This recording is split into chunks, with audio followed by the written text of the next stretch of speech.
Halo, assalamualaikum warahmatullahi wabarakatuh. Kali ini kita akan sharing bagaimana perawatan tanaman karnivora ya.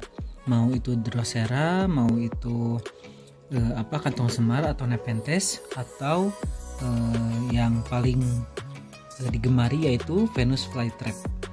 Nah, kali ini kita akan bahas yang pertama adalah penanganan setelah dia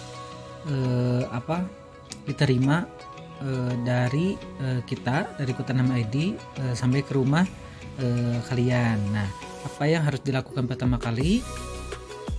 Ikuti sampai habis.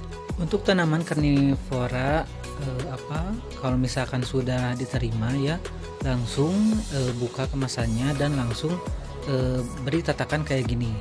Nah, tatakannya boleh dari gelas, mangkuk atau apapun ya, yang penting dia tergenang. Nih, ini kita lihat contohnya seperti ini nih, dia tergenang kayak gini nih. Tuh, nah ini Pinguicula ya. Nah, jadi sejenis sukulen yang dia konsumsi juga si serangga-serangga kayak gitu. Nah, kembali lagi ke Venus flytrap ya. Jadi kalau misalkan udah diterima, nah simpan saja di tempat yang teduh gitu. Nah, tempat yang teduh tuh kayak gimana? Nih kayak gini nih. Nih, jadi agak nggak kurang sinar matahari gitu kan. Nah, jadi kayak gini nih. Atau di mana aja, pokoknya yang nggak terlalu sinar mataharinya tuh terekspos cahayanya tuh. Nah, 1 hari ya. Nah, setelah itu ya, besoknya hari kedua adalah simpen di tempat yang terang. Mau kayak gini, atau mau kayak gini, simpan di tempat yang terang tetapi tidak terkena sinar matahari secara langsung ya. Nah, untuk selanjutnya besoknya itu kenakan sinar matahari selama kayak 30 menit aja gitu, pagi hari gitu kan. Nah, setelah itu nanti kan ada tuh di buku petunjuknya ya, kita kasih juga.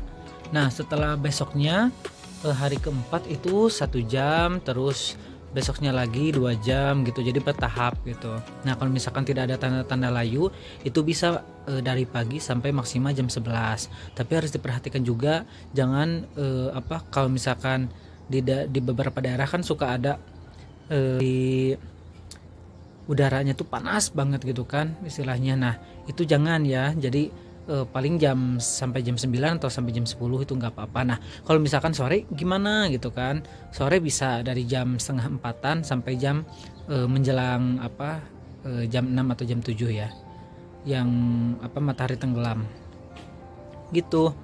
Selanjutnya nah ini kita akan lihat nih yang lagi dijemur nih kayak gini, ini tanpa atap tuh, nih tanpa atap gitu. Nanti dia sekitar jam 11 sudah bisa dimasukkan lagi. Tapi khusus untuk Pinguicula yang tadi sama yang ini, khusus kantong semar atau Nepenthes ini bisa benar-benar diletakkan di luar ruangan gitu, karena dia memang relatif lebih kuat gitu. Nah, kalau misalkannya kayak gini, dia tuh benar-benar harus ekstra perawatannya gitu. Nah, kalau misalkan kamu punya dana lebih, itu bisa beli lampu LED gitu. Nah, ayo kita cek yuk lampu LED-nya kayak gimana. Nah, kita menggunakan lampu LED kayak gini, kita rakit sendiri, atau bisa juga membeli lampu-lampu grow light yang ada di pasaran gitu. Nah, ini tuh biasanya antara 18 jam sampai 24 jam disinari lampu LED-nya. Kalau kita sih di sini 24 jam ya. Jadi biarin aja gitu. Nah, selanjutnya itu airnya itu harus 24 jam tergenang, mau dia indoor maupun outdoor.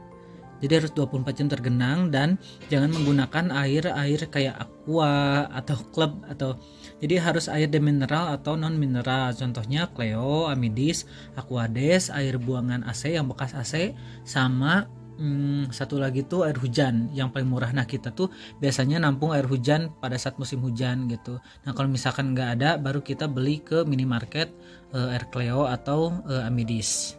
Untuk perawatannya sendiri, dia nggak boleh dikasih pupuk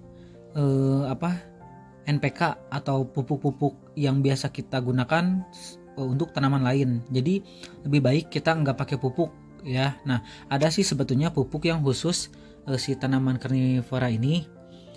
Tapi memang penjualannya masih sangat terbatas gitu, karena yang mengembangkan pupuknya juga masih sangat terbatas. Itu ada juga yang bilang semacam Osmocote atau Dekastar, tapi dia tuh harus import dari Thailand yang slow release. Tapi kita selama ini di kebun tidak pernah pakai pupuk apapun. Untuk medianya sendiri ya, ini bisa memakai perlite, vermiculite, dengan sphagnum. Nah, ada juga yang pakai kokopit, ada juga yang pakai sekam bakar, itu bebas. Tapi kalau kita biasanya pakai sphagnum ini karena dia lebih steril gitu.